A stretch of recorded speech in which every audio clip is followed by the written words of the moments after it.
Hello, my sunflowers. I'm Khushi Chakra. Welcome to my channel and don't forget to subscribe. This video will help you to organize your one-day trip in Mandarbani. So keep watching without any skip. আজকে আমি তোমাদের সাথে share করব একটা বাঙালির খুব favourable একটা জায়গা। স্টার্ট হচ্ছে আমাদের জার্নি আর এখন বাজে রাতে 12টা। সেভাবে কিছু ডিনার করিনি, তার কারণ ডিনারের জন্য বাস হল্ট করবে, তো সেখানে গিয়ে দেখা হচ্ছে আর বাকি ডিটেলস তোমাদের দিতে থাকবো। সো আমাদের বাস নাইট হল্ট করেছিল কোলাঘাটে, দেন আমরা ডিনার করে নিয়েছি। এখানে আমরা পার হেড 20 টাকা দিয়ে আমাদের নিজেদের অর্ডার করা খাবার আমরা নিয়ে নিয়েছিলাম। দেন আমাদের বাস ছাড়ার টাইম হয়ে গেছে, সো বাই বাই।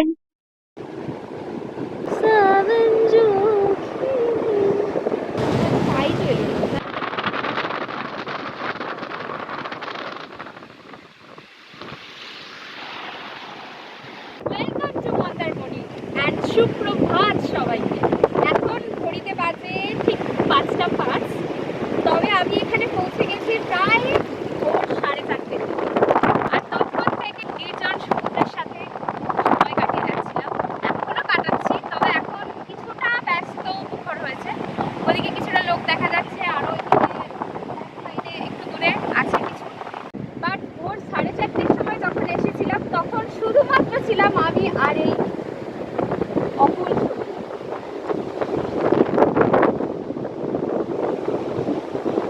এখানে আসার পর থেকে প্রত্যেকটা মোমেন্ট মানে যেন প্রকৃতির সাথে নিজেকে কানেক্ট করতে পারছি। তো জীবনে যতই বাধা থাকুক, যতই অবস্ট্যাকলস থাকুক না কেন, এক চিলতে সময় পেলেও আসার চেষ্টা করবে, সেটা সমুদ্রের কাছে হোক বা পাহাড় পর্বত মরুভূমি, যেখানে সমুদ্র আমাদের মনকে হালকা করতে সাহায্য করে, হয়তো পাহাড় আমাদের আর একটা আলাদা সাপোর্ট হয়ে দাঁড়ায়, কিন্তু কোথাও না কোথাও গিয়ে আপনি নিজেকে খোঁজার চেষ্টা করবেন। গড আমাদের জন্য কিছু না কিছু তো প্রিপেয়ার করে রাখি আমাদের এই চোখগুলো সার্থক করার জন্য। Every breath I am feeling, কিছু বলার নেই। অ্যাকচুয়ালি রবি ঠাকুরের একটা গান খুব মনে পড়ছে, মানে প্রত্যেকটা ওয়ার্ড, প্রত্যেকটা কথা। যেহেতু আমি গান প্রেমী মানুষ, সেই জন্য গানে পাচ্ছি প্রেমেরও জোয়ারে ভাষা পেতে পারি। আমাদের প্রত্যেকেরই, বাঙালিদের ওই গানটার মধ্যে একটা আলাদা ইমোশন কাজ করে। স্রোতের শব্দ, এটা জীবনের সমস্ত বাধা দূর করে দেয়। It's like a therapy. তবে যখন ফাঁকা সমুদ্র আর শুধু আমি, সেটার একটা আলাদা ফিলিংস। মানে জীবনে যদি সুযোগ পান, অবশ্যই একটা ফাঁকা চলে আসবে, সেফটিটা মাথায় রেখে অবভিয়াসলি। আমরা মেনলি আমাদের রিসর্ট প্রশান্ত বিচ রিসর্টে আমরা নেমেছিলাম ভোর 4:30 আগে। ধর্মতলা থেকে লোকনাথ সার্ভিসের বাস ধরে দেন আমরা চাউলখোলা স্টপেজে নেমেছিলাম। সেখান থেকে আমরা অটো ধরে নিই। তো তোমরা যখন আসবে অবভিয়াসলি অটো টোটো দুটোই পাবে, কিন্তু ওদের বার্গেনিং করলে, মানে ওদের সাথে বার্গেনিং করেও কিছু হয় না, ওদের রেট ফিক্স থাকে।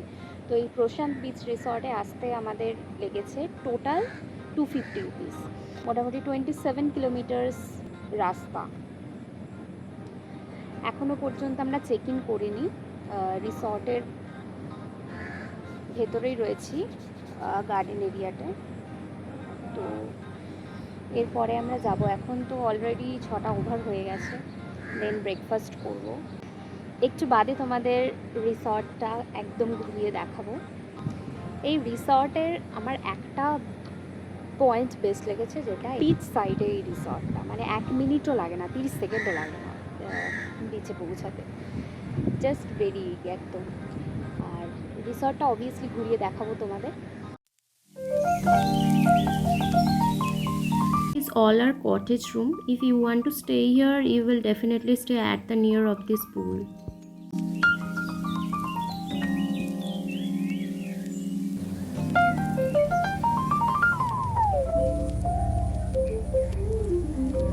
interesting part of this resort is this, yes, swimming pool. I'm very excited. This partition is for specially children and this partition is specially for adults.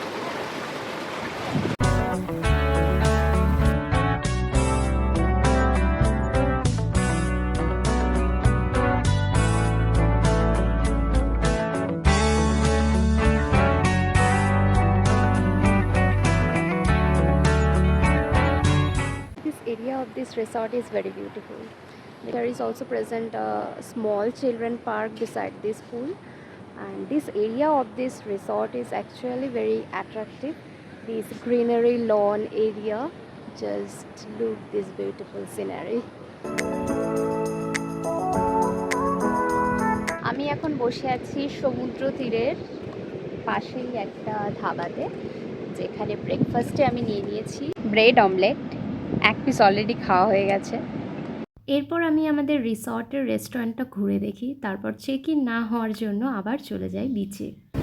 আমরা আবার চলে এসেছি সমুদ্রের সাথে সময় কাটাতে। আমাদের লাগ এই কারণেই ভালো, একদমই রোদ উঠছে না, যদিও এটা বর্ষাকাল, বৃষ্টিও সেরকম নেই, একদম মনোরম ওয়েদারে আমরা এসেছি। পুরো বিচের এখন সিনারিটা তোমাদের দেখাচ্ছি। খুব একটা ক্রাউড নেই, তবে তোমরা যদি উইকেন্ডে আসো একটু ক্রাউড থাকতে পারে। বেশ কিছু ইন্টারেস্টিং রেস্ট রয়েছে এখানে, যেগুলো তোমরা চাইলেই করতে পারো। নির্জন সমুদ্র বিচের যদি তোমরা ঠিকানা চাও তাহলে এটা তার মধ্যে একটি, তবে একটু কস্টলি। আর এরপর করে নি চেক ইন। স্নান করে নেওয়ার পর আমি এবার লাঞ্চের জন্য এসেছি। তো আমাদের লাঞ্চের জন্য কিছু স্পেশাল মেনু অর্ডার করা ছিল। দেন ঘুরবো বিচে, কিছুটা সাইট সিন কিছু করব, আর স্পেশাল লাঞ্চ আমাদের রেডি। চলো দেখার থেকে আস্তে আস্তে। বাসমতি রাইস, পোটাটো ফ্রাইস, ডাল, পমফ্রেট মাছের কালিয়া আর টাইগার চিংড়ির মালাইকারি, আর সাথে ছিল স্যালাডও। এখন টোটো ধরে নিয়েছি, তার কারণ আমরা এখন চলেছি লাল কাঁকড়া বিচ আর মোমোনা, সেখানে গিয়ে দেখা হচ্ছে।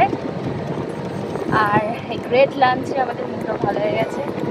সো চলো গাইস।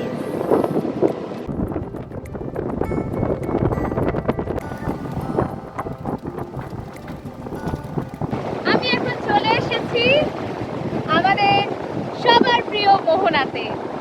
अरे झूठ बोल रहा है, ये झूठ बोल रहा है।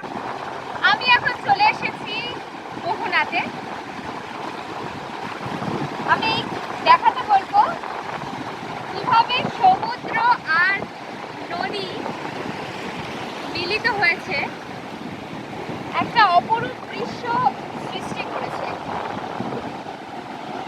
This location is also known as Champa Mohana, which is the end of Mandarmoni, and where Champa River meets with the Bay of Bengal. আমি এখন রয়েছি লাল কাঁকড়ার বিচে। এখানে রয়েছে হাজার হাজার ছোট বড় নানা রকমের লাল কাঁকড়া, কিন্তু চাইলে একটিকেও ধরা যাবে না। তারা পায়ের কম্পন শুনে সেটাকে অনুকরণ করে একেবারে ডুব দেয় কুশুরিতে। পুরোটা জুড়ে রয়েছে মোহনা আর লাল কাঁকড়ার সমুদ্র সৈকত। এইবার দেখো, কিন্তু আমি যেই যাব ওরা ঠিক সরে যাবে, ঠিক চলে গেল। এখন রওনা দিচ্ছি ফুলপাটির উদ্দেশ্যে। এখন হচ্ছে সন্ধে 8:30। ইয়েস, আমি টায়ার্ড হয়ে গিয়েছিলাম, দ্যাটস ওয়াই আমি একটা রেস্ট নিয়ে নিয়েছি বড়সড়। নাহলে তো আমাদের ফুলবাড়িটা সন্ধ্যাবেলা করার কথা ছিল, মানে সন্ধ্যা মিন্স 6টার দিকে, কিন্তু আমরা চাইলে এখানে 10টার মধ্যে ফুলবাড়ি করতে পারবো। তো একটা আলাদাই এনভায়রনমেন্ট ক্রিয়েট হয়েছে।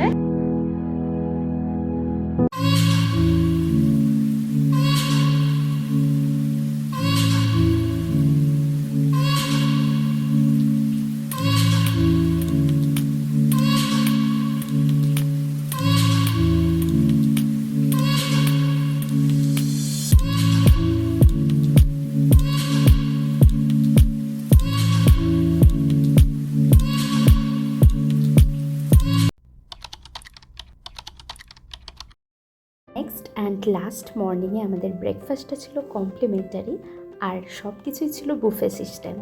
আর দুর্ভাগ্যবশত আবার আমার মাইক্রোফোনটা কাজ করা বন্ধ করে দেয়, দেন আমার কোনো অডিওই রেকর্ড হয়নি।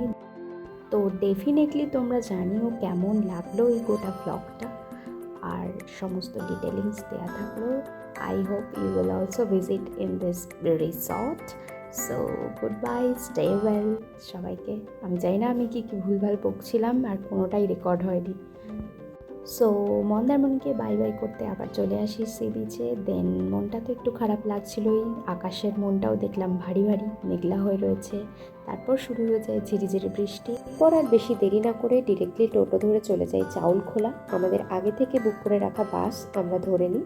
তো কিভাবে বাসের টিকিট আমরা বুক করেছিলাম সমস্ত প্রসিডিওরটা তোমাদের দিয়ে দিলাম। আমি রিটার্নের দিনে টিকিটটা বুক করেছিলাম, তাও আমার কাছে অনেক রকম বাসের অপশানস ছিল। তো আমি লোকনাথ সার্ভিসের বাসে করেই এসেছিলাম, দেন আমি রিটার্নও করি লোকনাথ সার্ভিসের বাসে। আর তোমরা চাইলে অনেক রকম প্রাইস অনুযায়ী তোমরা বিভিন্ন রকমের বাসের অপশান পাবে, তো সেই মতো তোমরা বুক করবে। তো এখানে পুরো প্রসিডিওরটা দেওয়া থাকলো। So thank you. কেমন লাগলো ব্লগটা তোমরা অবশ্যই জানিও, আর সাবস্ক্রাইব করতে কিন্তু অবশ্যই ভুলো না। আর দেখতে থাকো এক্সপ্লোরার খুশি।